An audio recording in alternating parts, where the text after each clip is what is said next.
제주 빌레드베어 교회입니다. 마태복음 강의 102번째 시간입니다. 산상수훈으로는 77번째 시간입니다. 이번 시간에는 하늘에 쌓는 보물에 관한 이야기를 나눠보도록 하겠습니다. 마태복음 6장 20절 21절입니다.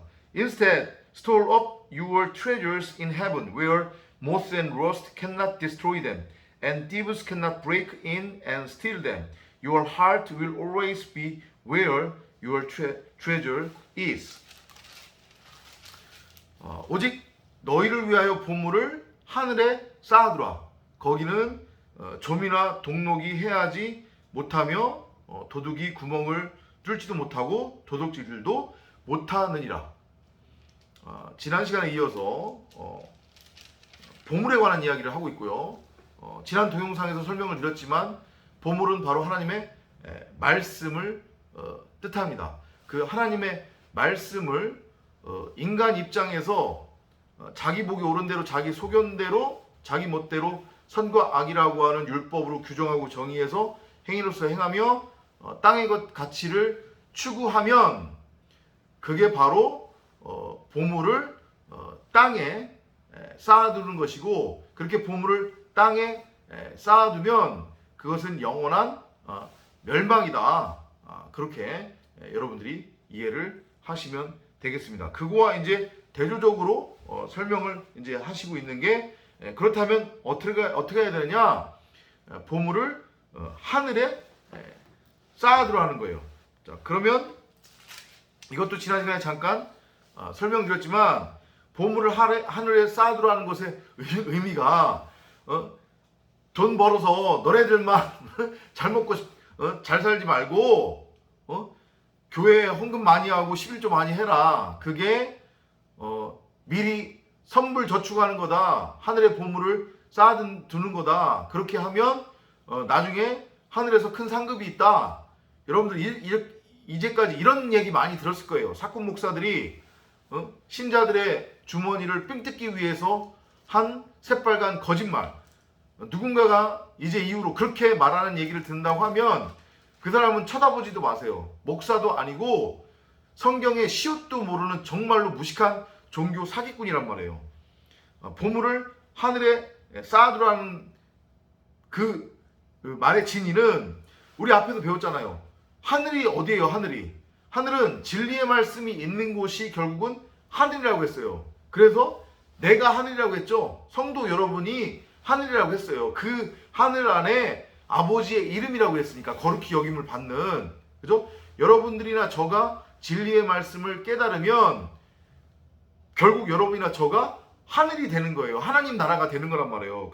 그러니까 보물을 하늘에 쌓아두라는 것의 의미는 앞에서 쭉 주님이 설명하셨던 그 맥락과 정확하게 일치하는 맥락이란 말이에요.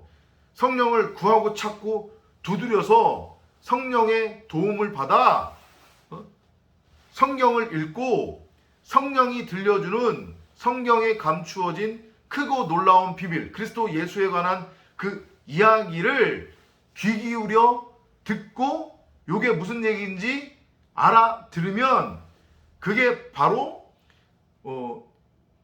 우리 마음판에 하나님의 말씀이, 우리 신비에 하나님의 말씀이 새겨지는 것이고, 그게 바로 율법이 우리 마음판에 새겨지는 거라고 했어요. 그게 곧 뭐냐면 진리의 완성이고, 그게 곧 율법의 완성이며, 그게 바로 구제, 그게 바로 사랑, 그게 용서의 상태라고 했단 말이에요.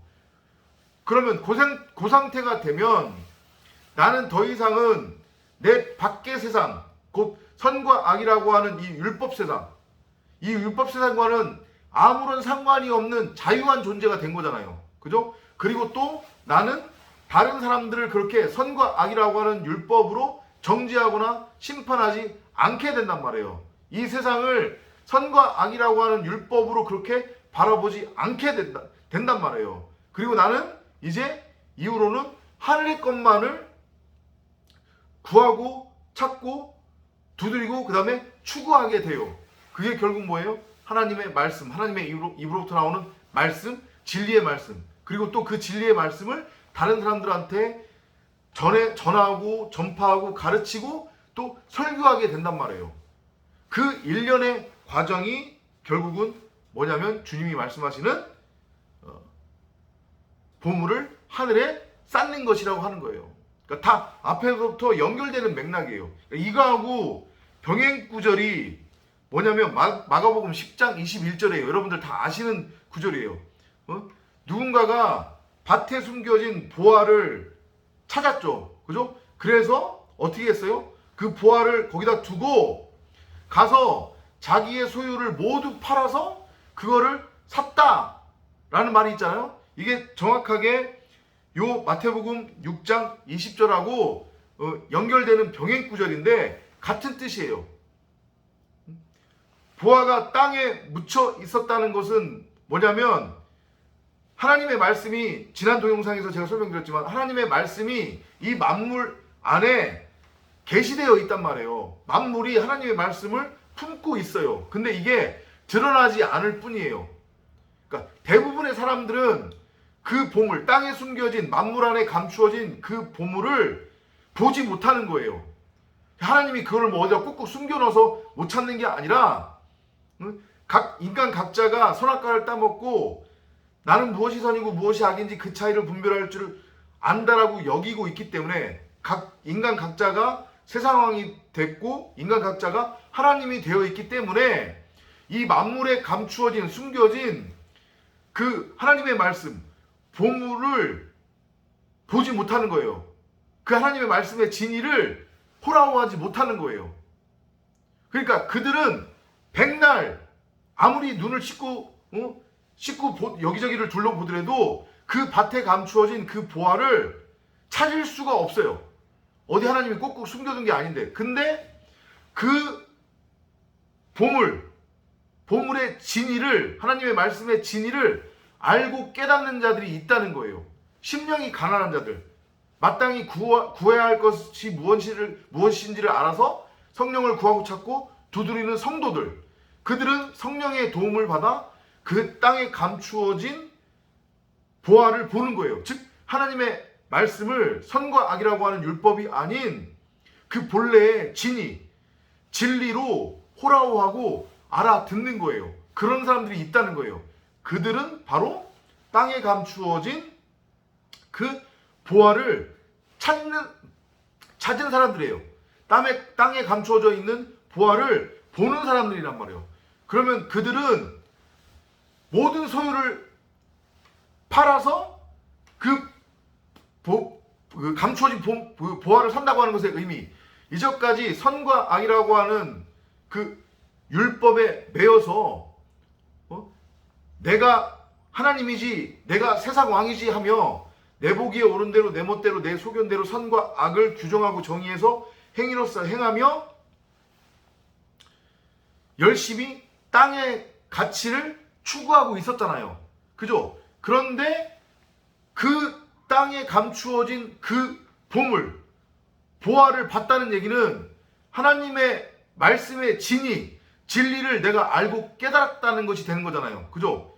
그러면 이제까지 선악이라고 하는 율법에 매여서 행위로서 행하며 땅의 가치를 추구했던 그것으로부터 자유해져서, 그러니까 그것과는 이제 아무런 상관이 없는 존재가 되어 나의 예전 처지처럼 그 보물을 하늘에 쌓지 않고 땅에 쌓고 있었던 자들한테 그 보물의 진짜 진리를 내가 가르치고 설명하고 전파하고 설교할 수 있는 거잖아요.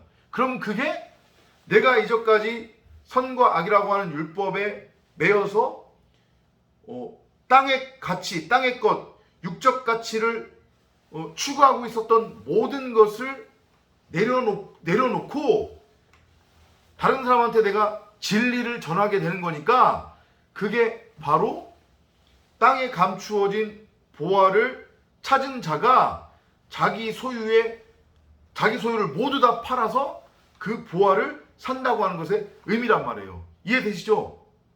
자기 소유라고 하니까 주님이 부자는 절대 천국에 못 들어간다고 하니까 돈 많은 사람들은, 돈 많은 부자는 천국에 못 들어간다. 돈 많은 부자가 천국에 들어가려면 자기 재산 다 팔아서 세상적 기준으로 가난한 사람한테 다 나눠주고 오야 된다? 그런 의미가 아니란 말이에요. 근데 여러분들 지금까지 그렇게 선동당했을 거란 말이에요.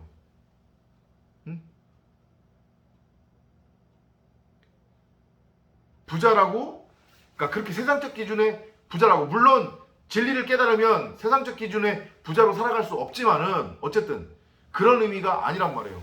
성경이 말하는 부자, 그리고 너의 소유를 다 팔아라고 할 때 그 소유의 의미는 다 말과 관련이 있는 거예요. 철저하게 선과 악이라고 하는 율법에 매여서 자기가 왕노릇하며 자기 멋대로 선과 악을 규정하고 정의해서 행위로서 행하며 땅의 가치를 추구하는 자들이 부자예요. 그리고 그들이 가지고 있는 그 육적 가치, 선과 악이라고 하는 행위를 통해 그들이 추구하는 그 모든 것들이 바로 소유란 말이에요. 근데 진리를 깨달으면 그 소유도 마찬가지로 뭘로 바뀌어요? 성령의 열매로 바뀌겠죠. 그러면 그것을 어떻게 할 수 있어요? 다른 사람들한테 나눠줄 수 있는 거잖아요. 그리고 나는 내가 발견한, 내가 찾은 그 땅에 감추어진 그 보화, 그 진리, 그 말씀, 그 양식을 내 것으로 나도 마찬가지로 취할 수 있는 거예요.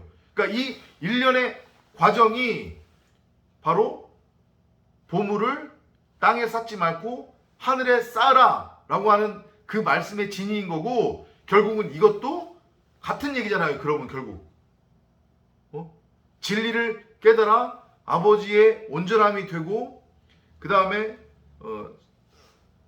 사랑을 완성하고, 그 다음에 구제가 되고 용서가 되고, 그 다음에 기도를 하고, 그 다음에 금식하고 하나님을 예배하라. 이렇게 그 일련의 과정을 다 통틀으면 그게 결과적으로 뭐가 되는 거다? 보물을 하늘에 쌓는 거다. 이렇게 이해를 하시면 돼요. 그러면 이제 결과적으로 어떤 결과가 나오냐? Your heart will always be where your treasure is. 너의 마음은 너의 보물이 있는 곳에 있을 거다. 이게 무슨 의미예요? 우리의 마음판, 이 마음판에 보물이라고 하는 게 뭐예요? 진리의 말씀이라고 했으니까 선과 악이라고 하는 그 율법의 진리를 깨달아서 그것을 내 신비에 새기면, 즉 진리의 말씀을 내가 깨달으면 결국은 율법이 내 마음판에, 내 신비에 새겨지는 거니까 그게 곧 율법의 완성이고 사랑이고, 그 다음에 내가 하늘이 되는 거고 하나님 나라가 된 거니까 결국은 그 하늘에 쌓은 보물이 있는 그곳, 내가 결국은 뭐라는 거예요? 천국이라는 거죠. 근데 내가 만일 보물을 땅에 쌓았다, 그러니까 선악이라고 하는 율법으로 여전히 하나님의 말씀을 곡해해서 가지고 있다, 오해하고 있다라고 하면 내 마음은 어디에 있는 거예요? 그 땅에 있는 거잖아요. 선악이라고 하는 율법 세상에 있는 거잖아요. 그러면 그건 영원한 파멸, 멸망이라는 거예요. 그렇게 여러분들이 하늘을 땅에 쌓지 말고 하늘에 쌓아두어라 라고 하는 그 주님의 가르침을 이해하시면 될 것 같습니다. 다음 시간에 또 찾아뵙도록 하겠습니다. 안녕히 계십시오.